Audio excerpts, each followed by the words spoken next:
अगर कोई एक मुखी से लेकर 14 मुखी तक रुद्राक्ष है तो उसको तांबे के कलश में जल भरकर रुद्राक्ष को डाल दीजिए और एक चम्मच से उस रुद्राक्ष को निकाल लीजिए या कोई वस्त्र रखकर दूसरे पात्र में जल को छान लीजिए। उस जल को अपनी मनोकामना कर कर बेलपत्री के पेड़ के नीचे हाथ से सींचन कर दीजिए महाराज, हाथ से सींचन। और बेलपत्री के पेड़ के नीचे हाथ से सींचन कर कर हल्दी का स्वस्तिक बना लीजिए।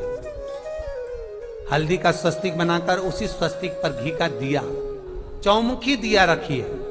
अपनी कामना कर कर उस दिए को लगाकर आप सरकारी एग्जाम में, प्राइवेट एग्जाम में, जो परीक्षा में बैठ रहे हो, चाहे तुम जज की बैठो, चाहे तुम जिसकी बैठो, जिस एग्जाम में बैठ रहे हो, सरकारी नौकरी के लिए बैठ रहे हो, अगर आप कर कर चले गए तो यह पक्का है कि आप वहां फतेह प्राप्त करेंगे, आपको विजेता ही मिलेगी। रुद्राक्ष का एक मुखी से लेकर 14 मुखी तक रुद्राक्ष का वर्णन शास्त्र कर रहा है कि कैसा भी रुद्राक्ष हो उसका जल नूतनता प्रदान करता, निर्मलता दे। श्री शिवाय नमस्तुभ्यम, सब बोलिए एक बार जमकर, श्री शिवाय नमस्तुभ्यम।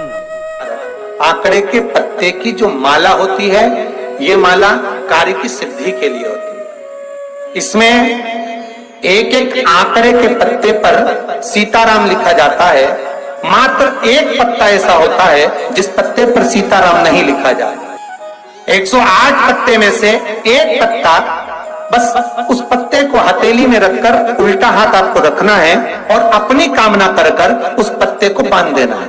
ये जरूरी नहीं है कि 25 के बाद बांधो, 50 के बाद बांधो या 100 के बाद बांधो, आपकी मर्जी पड़े। उस खाली पत्ते को कहीं पर भी बांध दीजिए और उस माला को अपनी कामना कर कर श्री हनुमान जी महाराज को समर्पित कर दीजिए महाराज। इसके लिए कोई तिथि, कोई दिन, कोई वार निश्चित नहीं है। बस ये माला जब हनुमान जी को चढ़ जाए तब एक घी का और एक तेल का दिया हनुमान जी के सम्मुख में लंबी बाती का लगा देना महाराज, और अपनी कामना कर कर आप आ जाइए। आपकी वो कामना 2.5 महीना या 3 महीना, इससे ज्यादा नहीं जाएगा, वो कामना बाबा पूरी करेगा, क्योंकि शिव और हनुमान ये सब एक ही स्वरूप है। श्री शिवाय नमस्तुभ्यम। सब घबराहट होने लगती हो, एकदम तुरंत घबराहट हो जाए, चाहे दिन में हो चाहे रात में हो, घबराहट उत्पन्न, तो उसके लिए ध्रुमावती माता का नाम लीजिए और ध्रुमावती माता के नाम से गुड़ की 7 टुकड़े कर लीजिए। गुड़ की जो बट्टी होती है उसके 7 टुकड़े कर लीजिए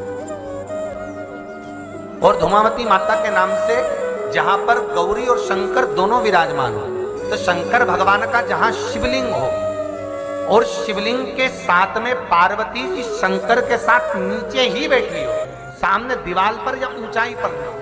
आपको पहले कहा था शंकर जी के शिवलिंग का आपको कई बार दर्शन कराया। एक विष्णु शिवलिंग होता है, एक डमरू जैसा शिवलिंग होता है जिसको बैठकर पूजा नहीं जाता, जिसको खड़े होकर जल चढ़ाए।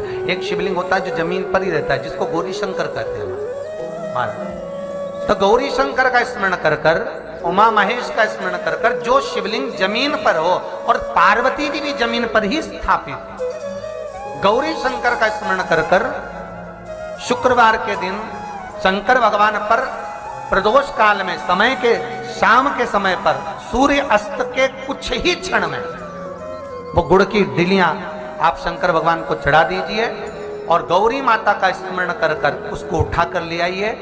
जिस दिन उठाकर लेकर आए, शनिवार, रविवार, सोमवार, मंगलवार, ऐसे 7 दिन लगातार दरवाजे के बाहर उसी शिव मंदिर के द्वार पर बैठकर आप वो गुड़ की डली को खा लीजिए।